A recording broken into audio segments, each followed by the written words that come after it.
There are moments in the entertainment world where reality and performance begin to blur, where personal emotion is quietly negotiated behind closed doors, and where even the brightest smiles on camera hide something carefully controlled. This is the kind of world where agreements are not just about schedules and scenes, but about distance, perception, and timing. And at the center of this unfolding tension stood Joseph, Zeng, and Bai, two performers whose on-screen chemistry had become the subject of constant public fascination and speculation. But what the audience never saw was what happened long before the cameras rolled. It began inside a high-level production office where a new project contract was being finalized. The atmosphere was formal, quiet, and structured, the kind of environment where every sentence carries legal weight and every signature defines future limitations. Joseph Zeng sat across from legal representatives, reviewing pages of clauses with careful attention. Bai Lu was present for part of the discussion, though much of the technical negotiation happened between management teams. Everything appeared standard at first glance, typical clauses about promotion schedules, filming commitments, and publicity obligations. Until one section appeared that changed the tone of the entire room. It was not highlighted. It was not emphasized. It was simply placed within a dense paragraph of contractual language that most would skim without suspicion. Yet its implications were anything but ordinary. The clause required controlled public interaction outside of filming schedules, limiting unscripted appearances together during off-camera periods. Not as punishment, but as strategy. A calculated decision made to manage audience perception, maintain narrative tension, and protect future marketing arcs. In simple terms, it enforced distance. Not emotional distance written openly, but structured separation disguised as professional planning. At first, neither actor reacted outwardly. Joseph Zeng continued reading, expression steady, as if processing technical detail. Bai Lu remained composed, listening carefully to explanations from management. But internally, something subtle shifted. Because clauses like this do not only control appearances. They reshape behavior. They influence timing of conversations, limit spontaneous interactions, and turn natural familiarity into scheduled engagement. Over time, they create invisible boundaries that the audience never sees, but the actors always feel. Once both parties signed, the production moved forward. Filming began weeks later on an elaborate set filled with controlled lighting, historical costumes, and carefully constructed emotional scenes. On screen, everything looked natural. Their performances carried depth, familiarity, and ease that fans quickly noticed and celebrated. But behind the camera, the structure was different. Between takes, Joseph Zeng would often step slightly away from shared rest areas, not due to conflict, but due to timing restrictions embedded within scheduling rules. Bai Lu would remain in designated zones assigned by production coordination teams. Even casual conversations were sometimes filtered through assistants when timing overlapped with contractual limitations. At first, it felt like organization. Then it began to feel like separation. One afternoon, during a long shooting sequence involving emotional confrontation, the director called for a pause after multiple takes. The scene required both characters to express unresolved tension, a moment that demanded genuine emotional alignment. Yet something unusual happened during rehearsal. Between resets, Joseph Zeng and Bai Lu exchanged a brief glance that lasted longer than necessary for blocking adjustments. It was not scripted. It was not directed.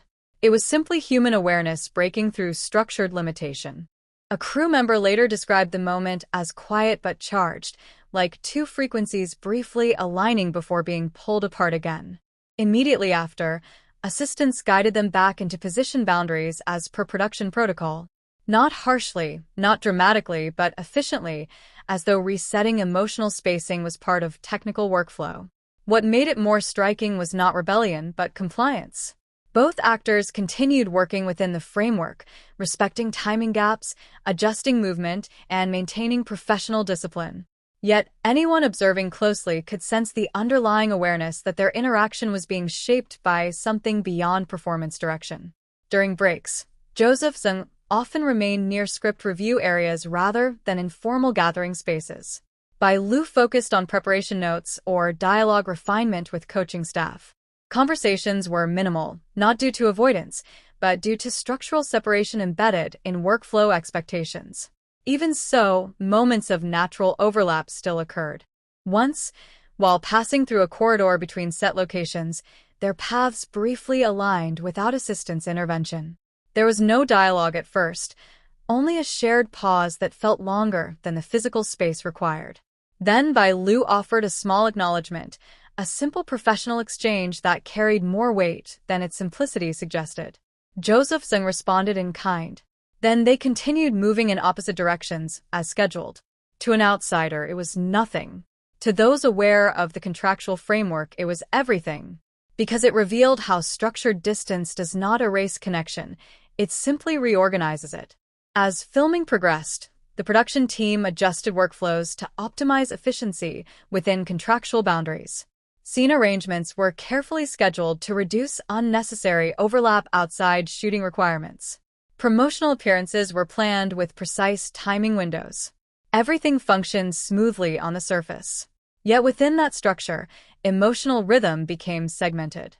What once flowed naturally between rehearsals, conversations, and shared creative space now existed in controlled intervals. And in those intervals, anticipation replaced spontaneity. One of the most talked about moments occurred during a night shoot involving a quiet dialogue scene. The set was dimly lit, atmosphere softened for emotional depth. After a successful take, the director signaled a brief pause.